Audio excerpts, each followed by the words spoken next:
Let me guess what happened. Last October, you raked up all those leaves, dragged them into a neat little pile, and patted yourself on the back. You expected that by spring you'd have rich, dark compost, but when you checked, it was just wet, matted sludge. Still recognizable, still completely useless. I know a thing or two about things rotting away, and let me tell you, that pile is a graveyard of good intentions. 3 years later, it's still sitting there, isn't it? Here is what nobody at the garden center told you. The problem isn't time. The problem isn't moisture. The problem is chemistry. There is a liquid, one very specific, slightly disgusting, completely free liquid that breaks the lock and turns dead leaves into finished soil in exactly 18 days. I'm going to show you what it is and how to make it. But first, you need to understand why your pile is currently on life support. Chapter 2. The Biological Starvation. Leaves are almost pure carbon. Their evolutionary purpose is to resist decomposition and degrade slower than my patience. The carbon molecules are locked in tight, complex structures called lignin and cellulose. When you pile leaves up by themselves, the bacteria that break them down do show up, but they're starving. Bacteria need nitrogen to build proteins, reproduce, and generate the energy required to rip those carbon bonds apart. This is the carbon-to-nitrogen ratio problem. For rapid, hot composting, you need a ratio of 30 parts carbon to 1 part nitrogen. Leaves sitting alone are at 60 to 1. Way too much carbon, 0 nitrogen. The biological engine is out of gas. A thick, wet pile of whole leaves without nitrogen might take 3 to 5 years to break down. Or it might just sit there, mocking you forever. Chapter 3. The industry's dirty little secret. Which brings us to an obvious question. If turning waste into wealth is so easy, why do the articles in magazines still tell you to just pile your leaves and wait? Because there is no product to sell you. There's no brand loyalty, no recurring subscription, and no profit margin in telling you the truth. The composting industry needs you to buy plastic tumblers, proprietary chemical activators, fancy thermometers, and aeration tubes. They need you to believe this is a complicated, sterile science that requires their equipment. It isn't. The Amish do this. Organic farmers do this. It's not a secret. It's just practical knowledge that doesn't get monetized, so it gets buried. Chapter 4. The Disgusting Fix. To fix your pile, we bypass the industry and shift the ratio ourselves. We add a concentrated nitrogen bomb.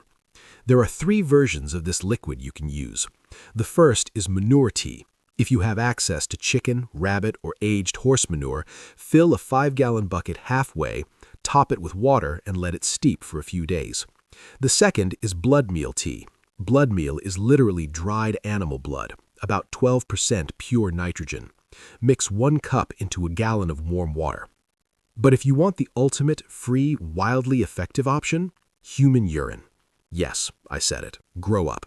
Human urine is roughly 10% nitrogen. It's sterile when fresh, and it costs you nothing. Dilute it 10 to 1 with water. Whether you use the manure, the blood, or your own bladder, the result is the same. Nitrogen is nitrogen, and the bacteria will absolutely devour it. Now, before you go pouring liquids onto your yard waste, you have to do one non-negotiable step. If you skip this, the 18-day timeline goes out the window. You must shred the leaves. You cannot dump nitrogen on giant, whole, waxy oak leaves and expect a miracle. Surface area is everything. The smaller the pieces, the more places the bacteria have to attach and feed. Run a lawnmower over them. Bag them and hit them with a string trimmer. Buy a cheap leaf mulcher. I don't care how you do it, but you have to rip them to pieces. Whole leaves take months. Shredded leaves, soaked in nitrogen, take weeks. Chapter 6. Building the bomb. Here is how you actually build the system. Mass creates thermal mass, and thermal mass sustains bacteria. Your pile needs to be a minimum of 3 feet wide, 3 feet deep, and 3 feet tall. Any smaller and it bleeds heat too fast to work. Start building in layers. Lay down 6 inches of shredded leaves. Now pour your nitrogen liquid, whichever one you chose, over the layer until it's soaked like a wrung-out sponge, damp but not dripping. Add another 6 inches of leaves. Pour more liquid. Keep layering. You are inoculating every single level of that pile with pure biological fuel. Chapter 7. The 18-Day Resurrection. Within 48 hours, the pile will physically change. Stick your hand into the center. It will be hot. We're talking 130 to 160 degrees Fahrenheit. You will see steam rising off it in the morning. That heat is billions of bacteria at maximum capacity, breaking those carbon bonds. But here's the catch. To hit the 18-day finish line, you cannot just let it sit. After day 4, you have to take a pitchfork and turn the pile inside out every 48 hours. Keep moving the outside edges into the hot center. The pile will always tell you what it needs. You just have to listen to it. If it doesn't heat up, you failed the math. You didn't add enough nitrogen liquid, so add more. If it smells like a rotting swamp or ammonia, you went too heavy on the nitrogen and deprived it of oxygen. Add dry leaves and turn it immediately. By day 18, the pile will collapse. What was a 4-foot mountain of dead, crunchy leaves is now a 1-foot pile of dark, crumbly, finished compost that smells like a deep forest floor. Mix this finished dirt into your garden beds, top dress your perennials, or spread it on your lawn. Stop waiting for nature to do the work at a snail's pace.